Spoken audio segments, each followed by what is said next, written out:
පොඩි වෙනසයි තියෙන්නේ. ඉතින් මේගොල්ලෝ අපේ කට්ටිය බිම දාගෙන විකුණනවා, මේගොල්ලෝ උඩ තියාම විකුණනවා. ඉතින් ඔක තමයි වෙනසකට තියෙන්නේ. අද අපි යනවා ගමේ පොලේ. කලින් කොලේ වීඩියෝ එකක් කරා. ඉතින් ඒ කරේ වින්ටර් එකේදී. එතකොට ඒ දවස්වල බඩු මුකුත් නැහැ. ඉතින් වහන්ත කාලේ පටන් අරගෙන තියෙන්නේ වෙන වෙන ගස්වල කොළ දාලා. ඉතින් අපි ඉතින් පොළ පැත්ත ගිහිල්ලා වටක් දාලා බලමු ඉතින් කොහොමද තත්ත්වය කියලා. දැන් නම් ඉතින් එළවලු අනම්මනම් තියෙනවා. ඉතින්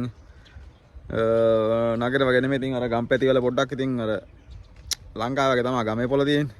ඒ වගේ තමයි ඉතින් වෙනසකට තියෙන්නේ. ඉතින් හෝල් එකක් ඇතුලේ තමයි තියෙන්නේ. ඉතින් ගොඩක් ගම්වල තියෙනවා මේක. ගම්වල කිව්වට ඉතින් මේකත් ඉතින් පොඩි සිටි එකක්. ඉතින් ගමක් කියන්නත් පුළුවන් ඉතින් ලංකාවට සාපේක්ෂව. අපි ඉතින් ගිහිල්ලා බලමු. වීඩියෝ එකේ හම්බෙමු. ඉතින් මාර්තු ෂෝර් කියන්නේ මාර්තු 1 වෙනිදා. මාර්තු 1 වෙනිදාන් පස්සේ සාමාන්‍යයෙන් රුමේනියාවේ වසන්ත කාලේ පටන් ගන්නවා. ඒ කියන්නේ වින්ටර් එක ඉවරන. ඒ කියන්නේ මේගොල්ලන්ගේ සාම්ප්‍රදායික දවස තමයි එදා.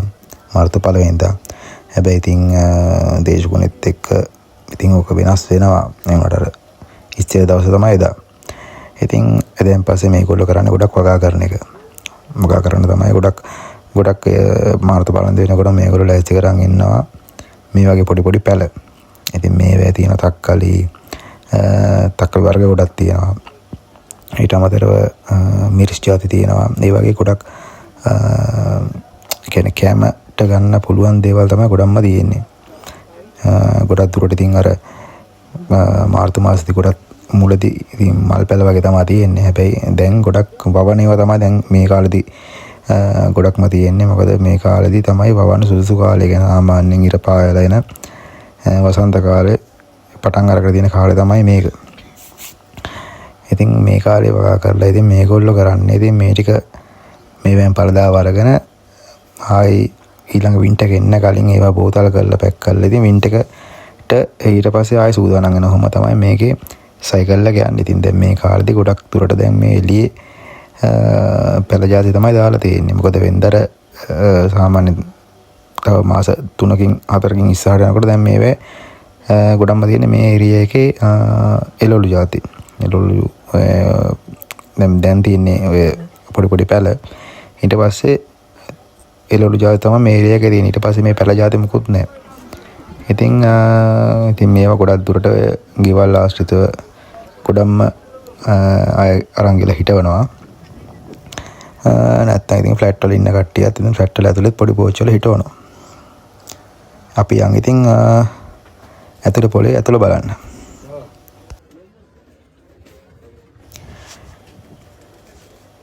ඉතින් මං වින්ටර් එකේදී පොලේ වීඩියෝ එකක් ගෙනාවා. ඉතින් ඒකෙදි මේ වගේ ගොඩක් එළවලු ජාති එහෙම මුකුත් තිබ්බේ නැහැ. එළවලු පළතුරු මුකුත් තිබ්බේ නැහැ. ඉතින් දැන් ඔයගොල්ලන්ට පේනවනේ සාමාන්‍යයෙන් ලොකු පොලක් අර අපේ ගමේ පොලේම ඉතින් ශ්‍රී ලංකාවේ තියෙන ගමේ පොළ වගේම පොඩි විකාශනයක් තියෙන්නේ. ඉතින් පොඩි වෙනසයි තියෙන්නේ. ඉතින් මේගොල්ලෝ අපේ කට්ටිය බිම දාගෙන විකුණනවා, මේගොල්ලෝ උඩ තියාම විකුණනවා. ඉතින් ඕක තමයි වෙනසකට තියෙන්නේ. ඉතින් ගොඩක් කල ජාති තියෙන කොළ ජාතිම තමයි ගොඩක්ම තියෙන්නේ. ඉතින් මුළු පොළම කොළ පාටයි. දැන් වින්ටර් එකේදී නම් ඕවා දකින්න හම්බෙන්නේ නැහැ. ඉතින් ගොඩක් එළවලු පළතුරු ගොඩක් මේ කාලේ පොළට එනවා. ඉතින් බලන්න කට්ටිය හොඳයිද කියලා.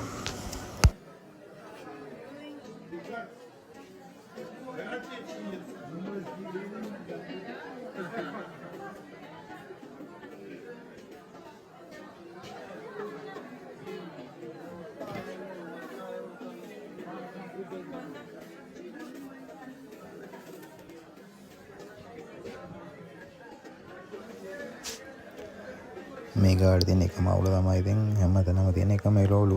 කියන්නේ වෙනසක් නැහැ. එකම ජාති ටික තමයි හැමතැනම තියෙන්නේ. කැරට් නම් කැරට්, ලීස් නම් ලීස්.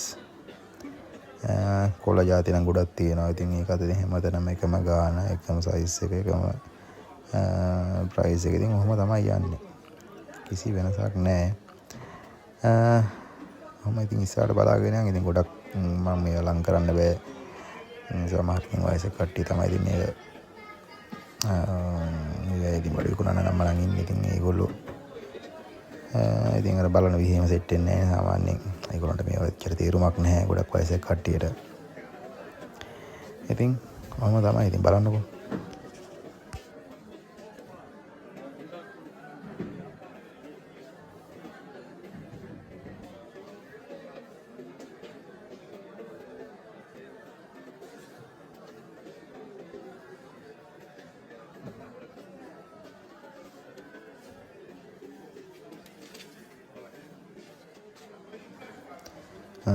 ඉතින් රුමේනියාවේ සිටිවල ඉන්න කට්ටියට නම් ඉතින් ගොඩක් මේ අත්දැකීම අඩුයි. ඉතින් ගම්වල ඉන්න කට්ටියට තමයි ඉතින් ගම්වල ඉතින් පොඩි සිටිවල ඉන්න කට්ටියට තමයි මේ වගේ පොළවල් දකින්න තියෙන්නේ. ඉතින් අර සිටිවල ඉන්න කට්ටිය නම් ඉතින් ඒගොල්ලෝ ඉතින් ලොකු ෂොප් වලින් ඉතින් ගන්නවා. ඉතින් මෙහෙත් තියෙනවා නැතුව නෙමෙයි. තිබ්බට ඉතින් මේ වගේ දේවලුත් ගමක තියෙනවා. ඉතින් මගේ වීඩියෝ එක හොඳයි නම් පොඩි අදහසක් ගත්තා නම් රුමේනියාවේ සාමාන්‍යයෙන් පොලක් ගැන මේක ලයික් එකක් දාලා කමෙන්ට් එකක් එහෙම දාගෙන යන්න. මොකද තවත් මේ වගේ ගම්වල ගම් පැතිවල ඉන්න කට්ටිය හැම ඉන්නවා නම් මේකට කමෙන්ට් එකක් එහෙම දාලා සබ්ස්ක්‍රයිබ් පාරකුත් දාගෙන යන්න. මොකද දැන් මගේ වීඩියෝස් දාන ඒවා පොඩ්ඩක් කට්ටිය බලනවා. ඉතින් ඒ ගැන පුංචි සතුටක් තියෙනවා. ඉතින් අලුත් වීඩියෝ එකකින් හම්බ වෙනකම් කට්ටියට මෙන්න සුබ දවසක්.